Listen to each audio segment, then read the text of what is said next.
ओम नमो भगवते वासुदेवाय। भजन चल रहा है।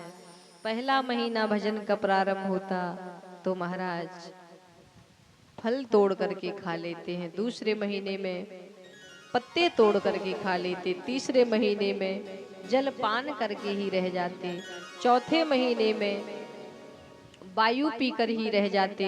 जैसे ही भजन का 5वां महीना प्रारंभ होता है सो ध्रुव जी ने प्राण वायु को ही रोक लिया है, श्वास लेना बंद कर दिया है। जैसे ही श्वास बंद हो जाए, श्वास वायु बंद हो जाए तो देवताओं का भी श्वास बंद होने लगा। नारायण भगवान के सिंहासन तक महाराज आवाज पहुंच जाती है। देवता घबराए घबराए ब्रह्मा जी के पास आए और ब्रह्मा जी से कहा कि पितामह, हम श्वास नहीं ले पा रहे हैं, क्या हो गया है? ब्रह्मा जी ने कहा यही हाल हमारा हो रहा है।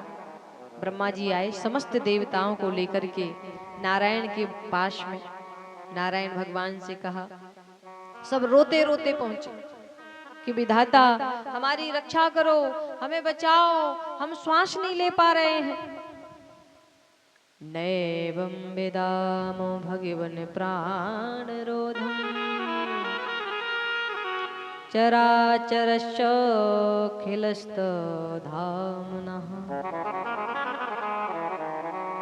विदेहि तन्नो ब्रजनादि मोक्षम्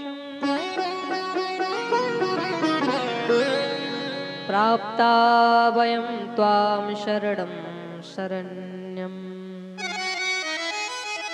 भगवान ने कहा चिंता मत करो, मेरा एक भोला भक्त है, वो मेरी भक्ति में ऐसे बैठ गया, ऐसे लग गया कि श्वास लेना भी भूल गया।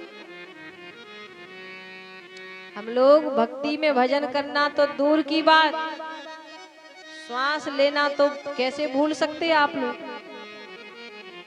अच्छा सही सही बताना आप लोग, भजन में मन लगता है किसी का? जब भजन करने बैठो तो मन लगता है? बहुत कम लगेगा, क्योंकि ये मन है भागता है। श्वास लिए बिना कैसे रह सकते? अगर घर पे मोबाइल छूट जाए तो मोबाइल के बिन तो रह नहीं पाते, तो श्वास के बिन कैसे रह सकते?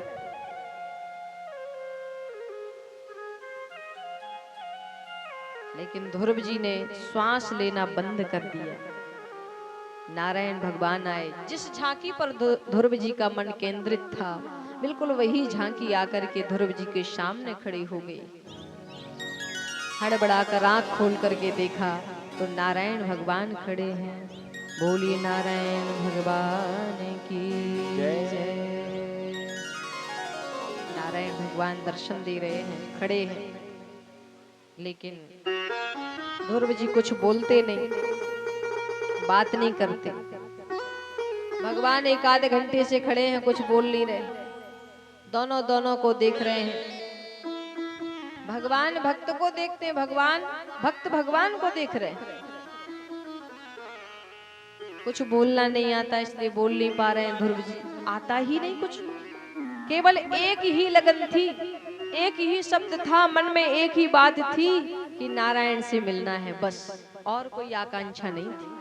आजकल के प्राणी होते तो भजन, अगर भजन करने से भगवान मिल भी जाते तो भगवान की शरण नहीं मांगते। क्या मांगते?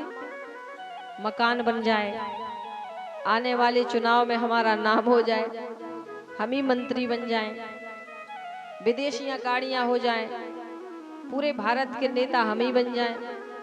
बताओ मांगते कि नहीं? ऐसो आराम धन वैभव संपत्ति मांगते, भगवान की भक्ति नहीं मांगते। लेकिन ध्रुव जी मुस्कुरा रहे हैं कि मुझे कुछ आता ही नहीं, मैं क्या मांगू, क्या बोलूं? हजारों संत इसलिए मुस्कुरा रहे हैं कि अरे परीक्षित, तुम धन्य हो कि तुम्हें सुखदेव जैसा वक्ता मिला है, जिन्होंने भागवत के माध्यम से प्रत्यक्ष रूप नारायण भगवान का तुम्हें दर्शन करा दिया है।